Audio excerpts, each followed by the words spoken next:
I guess that's not really necessary for today's video. Hey you guys, it's Angel. Welcome back to my channel for yet a very special segment of the 13 days till Halloween countdown. Feels so weird not to whisper that. This segment of the series, we're going to be going over some historical hauntings.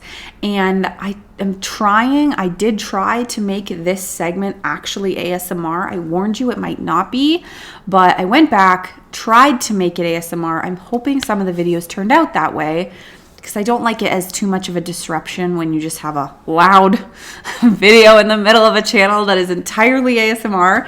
But you guys are going to realize really quickly why this video could not be ASMR. I can't, you're just gonna see it. So although it may be weird to hear my voice, and believe me, it's so weird to talk normal on this channel. I have retaken this intro a million times. It is necessary. I keep wanting to go like that. It is necessary. And we're gonna dive into some really weird stuff today, and then go over my experience at the Deane House as of last night, which was mortifying. So get yourselves nice and comfortable as we dive into the history and hauntings behind the Calgary Deane House. So we're going to be going over first the history of the house's origin, and I am going to be paraphrasing some of it from the internet, as well as some stories from a lot of the history I learned when I was at the house. If it's not historically accurate entirely, take it as a grain of salt. We're on an ASMR channel. Okay? Yeah. Okay. So from what I'd gathered, the website here is so hard to read. It's like stereo instructions, not to make another Beetlejuice joke. But Richard Robert Deane was an officer and author who's originally from Indiana. He was the son of Henry Deane and Aurora Cavendish Lewis, and was actually first married to a woman named Martha Critchell Ridout on the Isle of Portland in England, where they had 3 sons and 2 daughters. He was then married afterwards, when he was living in Calgary, to Mary Dennehy, as well as married after third to May Thine in London, England. So if we're tracking that, he married 3 times, and the progression of the women's names were Martha, Mary, and May. Martha, Mary, and May. Okay. Now, his first wife, Martha, and him were living in the barracks in the Calgary grounds, and she really hated that they were there. I mean, I would not want to be living there either. So they actually had a house built for him. It was very substantial, very bougie. I mean, it's fine dining right now for a restaurant. It's a very, very nice place. But it was, I believe, originally built in the barracks area.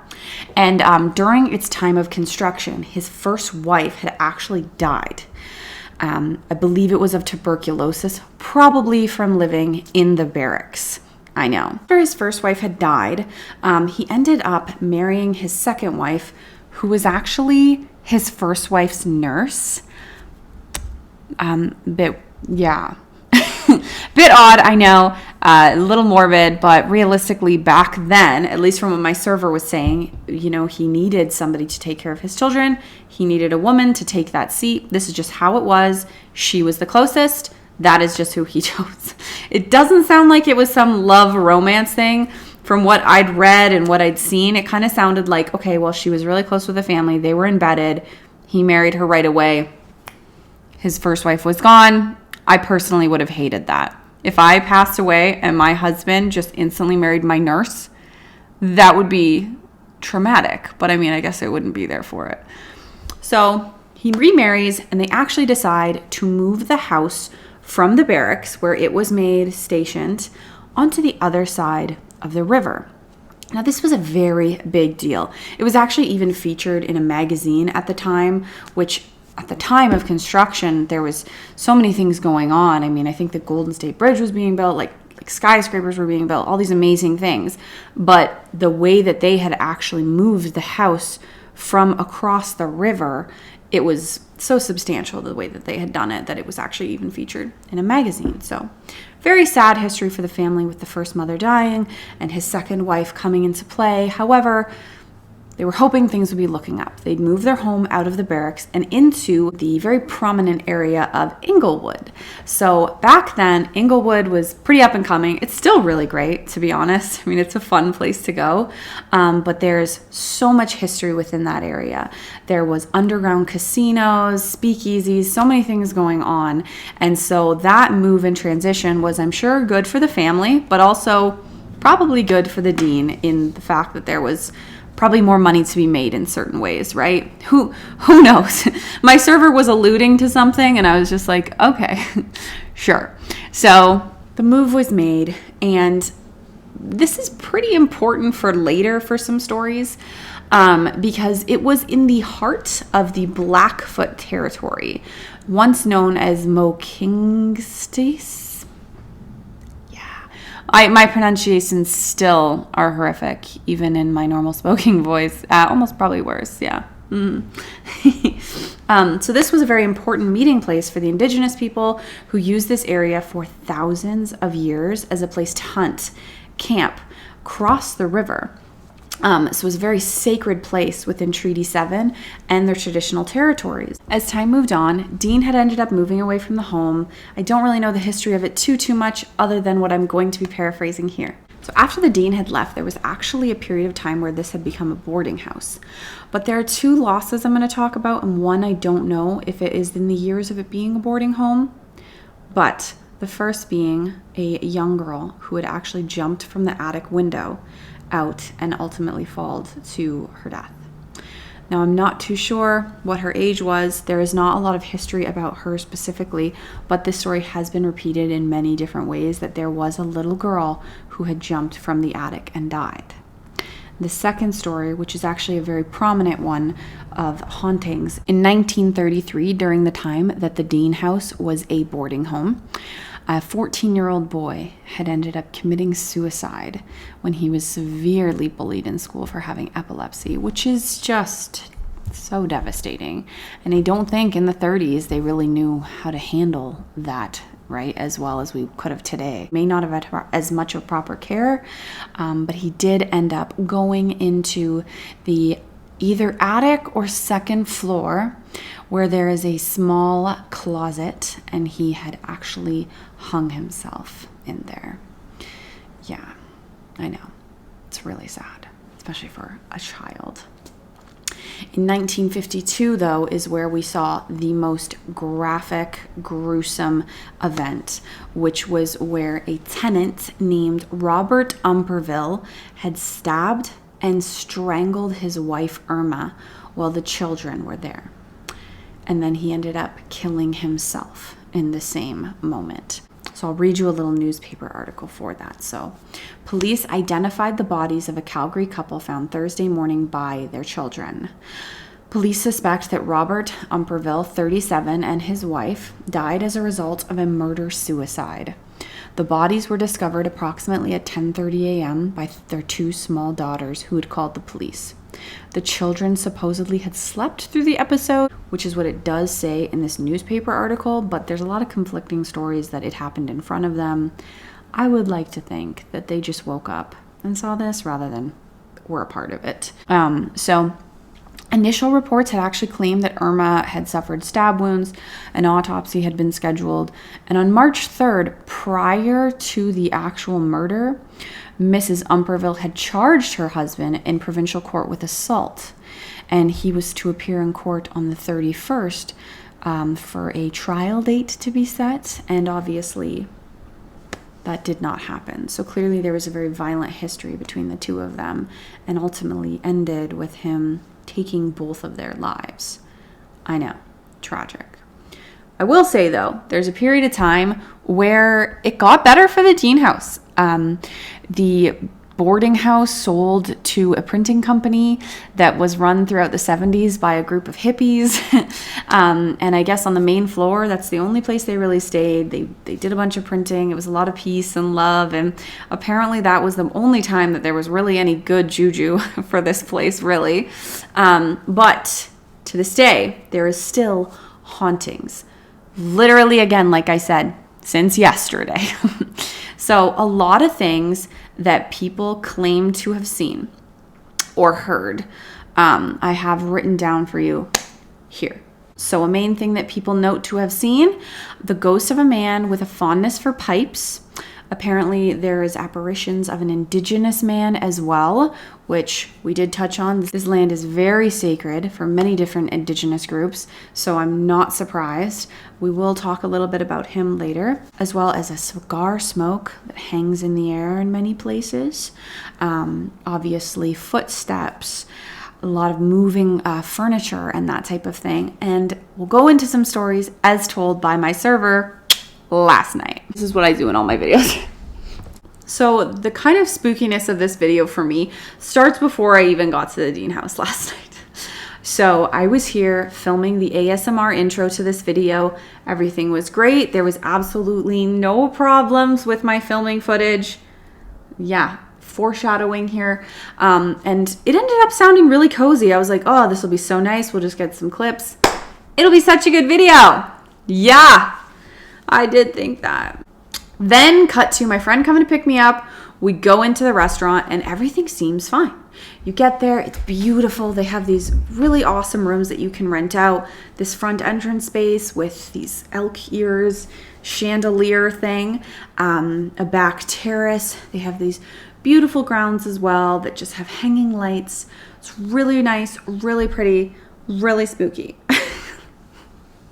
I'm sorry, I'm just still traumatized here. We were seated kind of on the indoor, like veranda patio wraparound that I have been to before when I was at the Deane House for a high tea. So after the printing press, after it went through a few other phases of being like a restaurant and stuff, it turned into the Deane House restaurant that it is now, that is fine dining. So when we went there, we got bison carpaccio, we got beef tartare, we got these really nice pork things that I don't even know how to pronounce. Like the menu, stunning. The drinks, amazing. Super cute clips here for you to watch, okay? Enjoy that because it's about to get spooky. There's all these lovely things that are offered there. I've seen weddings there. I've seen so many nice things. And then this night, so the server is chatting with us and I ask her, I'm like, hey, have you ever experienced any creepy ghost things while you've been working here and stuff? And she literally told us, she was like, let's wait until it dies down a bit. I'll go over everything. It's a lot. So we were excited, you know. The night progressively got slower. More and more people left. When we were there, it was this really intense jazz night. They had a saxophone playing. It was so nice, like really lively. And I didn't feel anything. Even after filming my intro, which had all the history, I felt nothing. Okay? Didn't feel anything. Then it got different. When she started speaking, she was kind of like, you know, here's little spooky things that I have felt over time. She's like, I've worked here since 2017. It opened in 2016. And she was like, I have many times been asked, you know, do you want to be one of the managers here? Do you want to be whatever? She actively says no because of multiple things. One being the management offices are located in the attic. In the attic is where a lot of activity happens, which is, now I'm remembering, where the boy did die and the young girl. They also have a lot of activity in the basement. When you're a manager, you have to be running around everywhere. When you're a server, you do too, but you don't have to dwell in those areas for long periods of time. And there has been a lot of things that have happened to the management staff. So one being, one of the, I think maybe not recent managers based on how she was describing it, but one of the managers there had long blonde, like Barbie doll hair. And I guess the desks up there, because it's a little cramped, like you'll see in the footage here, it's a small space. So the desks are back to back. And one of the managers there assumed that her coworker was in there with her. And she was typing and chatting. and like her coworker wasn't really answering, but she had felt her hair being played with. So she called to her friend, didn't answer, and turned around, and there was no one there. And this was a continuous thing that kept happening to her throughout her entire employment there, where it was like whomever loved her hair. I could see that personally being the little girl. But I mean, there's also an axe murderer or freaking stabber there who's also dwelling. So I wouldn't want him playing with my hair, you know? So anyways, that was a one story. Didn't faze me. Didn't find it spooky. But the rest were progressively a little odd. So the waitress we were chatting to kind of mentioned, you know, a lot of people get married here. One big thing is when they do prep. So they set up the area with all of the, you know, beautiful, you know, what's it called? Decor and seating arrangements and all of that. A lot of the time after they do so, she said about 15 minutes, she'll go back upstairs or downstairs, wherever. And multiple times, all of the cloths have been moved. Things are rearranged, so they have to come back in and almost reset, but just a little bit. And they previously had it where, you know, they had to light candles on things and they put something down, come back up when they're doing their set, and their lighter that they have these very specific ones, are perfectly balancing on the edge of a seat, like the top of it. How does that happen? I know. So then she was kind of talking about, you know, she often needs her friends to show up so that they can help her close out. So she'll have some people there from the bar and they will be, you know, kind of running around, going crazy, and she'll be outside tending to them. And her friends will just drink at the bar so that she has company. And her friends have actively been like, where did you go? I heard you upstairs doing something. And her friend will be like, oh, see, I'm not crazy. That was a ghost. And her friends are like, no, you're messing with me. That was you. No, you guys, that's a ghost. It's a ghost? Yeah, it's a ghost. Another one that she mentioned that was actually quite spooky to hear was, this is the last one I'll get into before we go into what I kind of experienced. So she was doing a lot of cleanup for a wedding. So it was a private event. No one that shouldn't have been there could be there, really. And if you watch the videos I'm going to be clipping into here, there's a very narrow staircase to get in and out of the bathrooms. You can't pass anybody or miss anybody. It's just one entrance. So she walked up, tried to open the gentleman's door. It was locked. So she was kind of like, hello, anybody in there? Blah, blah, blah. Goes to the end of the staircase again. Just at the bottom, someone's going to come and help her open it. They assume someone was in there, right? No one passed her. She would have heard them walk by because the house is incredibly old and it creaks. The wood creaks a lot. So as they go back to the top and she has someone with her, not only is the door unlocked, it opens. As if there's someone there opening it. There wasn't. And when she got inside and looked in, waiting to see someone behind the door, the only thing that she saw was all of the taps running. Nope. I don't know how this chick worked here for so long. I don't know how she's still there. I don't know how she was saying all this with a smile on her face. But we were just sitting there like, oh my God. And of course, I'm sitting there smiling at her going, so can I go upstairs and see the library? The library is where the murder was of the young couple in the 70s. Now, she immediately said, absolutely, we're taking you up there. Just wait till it dies down a little more. So we waited until it died down a bit more, and the jazz band was no longer there. It was just a little track playing. There was only 2 other tables, I think, at the time. It was pretty quiet. And she takes us up the stairs, and I asked if I could film this. You know, I told her, I was like, I make videos. May I film this? I don't think I told her at that time. I think I told her at the end, actually. Anyway. So she says I can film. No worries. She's used to that. And as we're going up the staircase, none of the stories spooked me out. None of them really did. I didn't even feel a sense of like, oh, anything until we really got up to the library. So we got up the stairs. She showed us the door case to the men's bathroom. It was obvious what she was saying, that no one would have been able to pass her, but it never really hit me that there was an issue. You guys are going to think I'm crazy, and that's fine. Just watch the videos and you'll understand why I'm not. I didn't notice it until later, so I'll have to give you context now. All of the footage that I took, the audio was completely ruined. It sounds shaky, and I don't even know how to describe it to you, but it sounds as if there's either something on it or interfering with my camera. And so it's very jumbled and weird, which I didn't notice at the time, only for a second. And I thought, well, that's really odd. I didn't have a jacket that was odd or anything. You listen and tell me if you think it's weird. You guys have been watching my channel for how long? And none of my videos have ever sounded like this.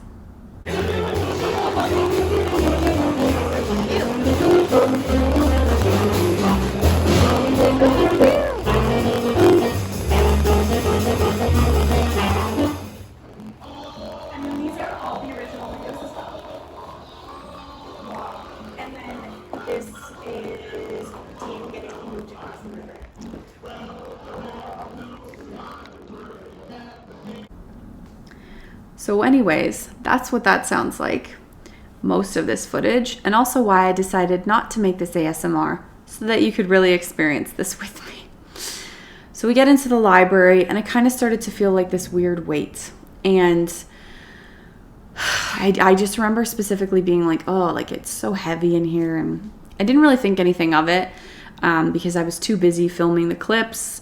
My friend Alyssa was asking questions to the server, and I was just like, oh, this is a good angle, whatever.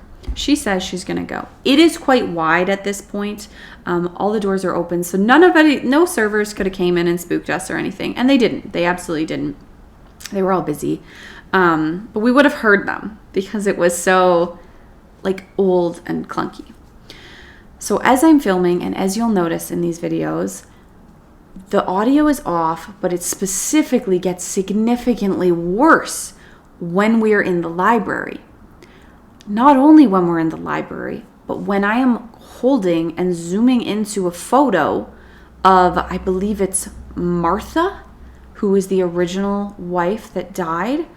The audio in that clip is just so warped that rewatching it gave me chills. I was so confused why it sounded like that, as someone who is actively always listening to my audio, being like, that's too loud, that's too this. That was a really weird thing for me to see.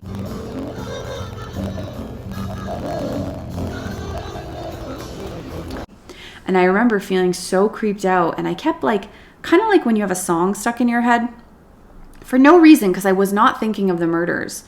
I was kind of thinking about like the boy mostly, but I kept hearing like in my head like a song almost, but of a woman's scream, which I was like, what the heck is that? And I was like, I'm not hearing that. It's just in my head, that thought. So we walked over to the bar, where there is a wall that separates the bar and the bathroom. Now, when the murders first happened, that was not there. So the women's bathroom and the bar specifically is kind of the scene where, unfortunately, all of that happened.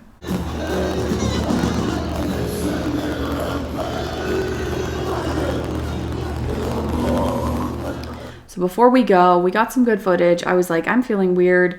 I think we should head out. I think we got enough footage. I had a nice night. Let's go home. We decided to go to the bathroom.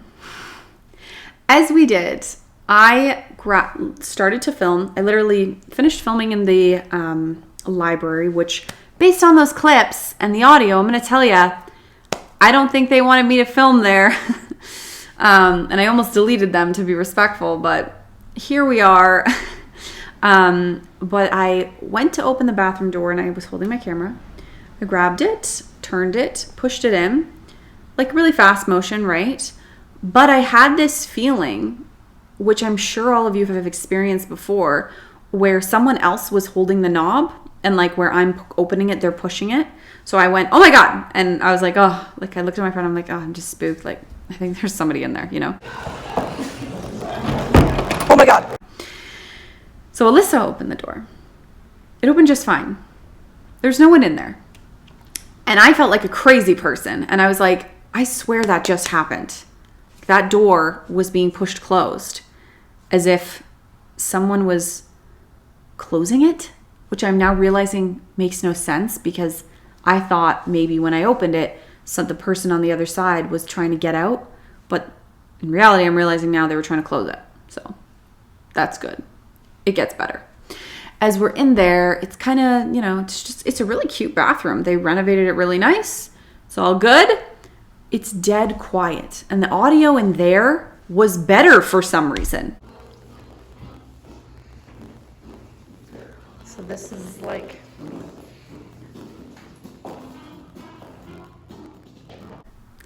why, I do not know. But when I was going through the clips, the audio got better. So me and Alyssa are chatting in there, touch up my hair, and I say, okay, let's go. Standing there, the hall to the door is really small. And we both are looking at the door. And she goes to open it because I was obviously like, I don't know, maybe I'm just crazy. And I was so embarrassed at the time. I was so embarrassed. And she grabbed it. And obviously for this, you have to pull it open now, right?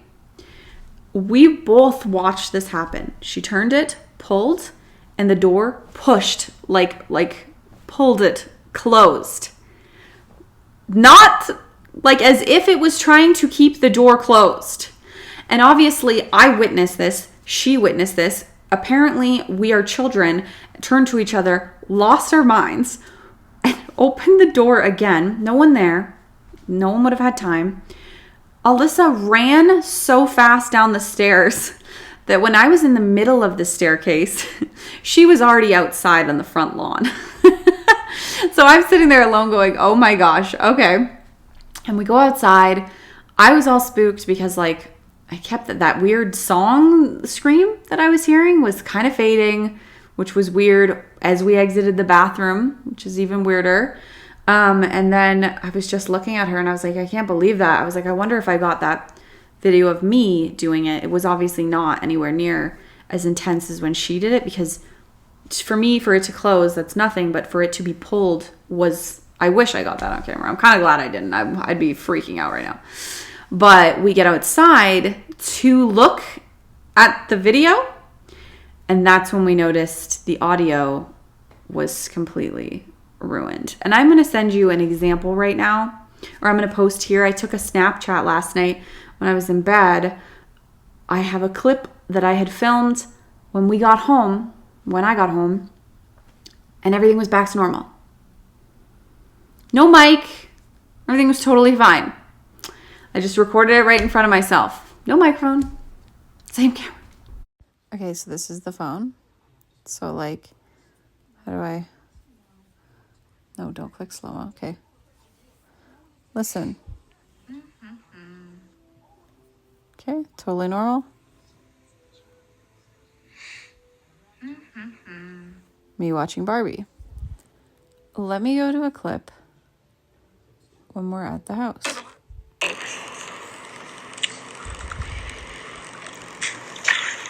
Hear it? I know. That's fucked. And then this is just now. What? So spooky, and I absolutely hated it. Honestly, the only real thing that made me feel better is that when it happened to her when she pulled the doorknob, I didn't feel crazy. But then when we both saw the videos, it made us feel like we shouldn't go back there. So I felt absolutely terrible. But that was kind of our experience. And I actually even had a previous one when I'd went to high tea. It was the same, very busy. It's a busy place. I went to the bathroom, again, at the time not realizing this is where the murder was, and I had no clue. And I remember I was in the stall, and I'd heard someone washing their hands. And as I was, flushing, whatever, No one got out, and also no one came in. And it's a very loud door and very loud halls. You would have heard something, but the tap was going. And I literally got out, looked around, saw that the door was closed, so someone would have had to have opened and closed it, and I ran downstairs and enjoyed the rest of my tea pretty much in silence. So, yeah. But I want to close off with a little mention of the Indigenous man that people have reported to have seen. So this is paraphrasing because I don't remember the story entirely, but staff members who have, had to work in the basement before, go into certain closets on the main level, have ran into him. And he is very, very angry that there are people there and that they're actively running a restaurant. So there's a lot of people coming in and out. And he has made it clear to the people that he has seen that he wants them gone. And he will tell them to get out. And I mean, if anybody was ever to show themselves to me and say that, I wouldn't ask them to clarify that again. I would be like, understood, sir. Like, that was their land. And to do such a drastic move in some place that was such a prominent area, again, for the Indigenous people, hunting, camping, and crossing the river, that was a really big and sacred place for them. And so for him to be coming in and saying this and people still reporting that that is a thing, that would be a lot for me. I don't know who was messing with my camera and who decided to play some tricks on us. My friend Alyssa thinks that maybe it was the little boy and he just thought it'd be funny to spook us, But I just find it interesting that the audio was the worst when it was on the clip that I was filming of the first wife. I'll take either of them. I just don't want it to be the murderer guy, But I don't know. What do you guys think? Had you heard of the Deane House before and any hauntings that took place? Let me know, because I had a great time going there before, all that happened. I could have just had a cute ASMR video. Let me tell you, I really could have. But yeah, if there's any other like ghostly hauntings that you'd heard that happened at that spot, I would love to hear it, because I'm sure I'm missing some stuff. I can think of one right now that I missed, which a big thing that the servers say is that, a lot of the receipts that are printed, they are coming with crayon or child's gibberish and stuff like that. And then they'll have to reprint them because the little boy or girl are playing, which is, I don't know, kind of sweet to me. But yeah, if there's anything else that I missed and you guys want to add in, leave a comment below. I already know most of it's going to be about my voice anyways, but okay, well, if this is the last video of the 3, then that means you didn't get 2 other, regular angel videos, so you dodged that bullet. I hope you guys are enjoying the 13 days still. Enjoy your final 3 or 4, depending. We'll see. Take care. Stay safe. Stay spooky.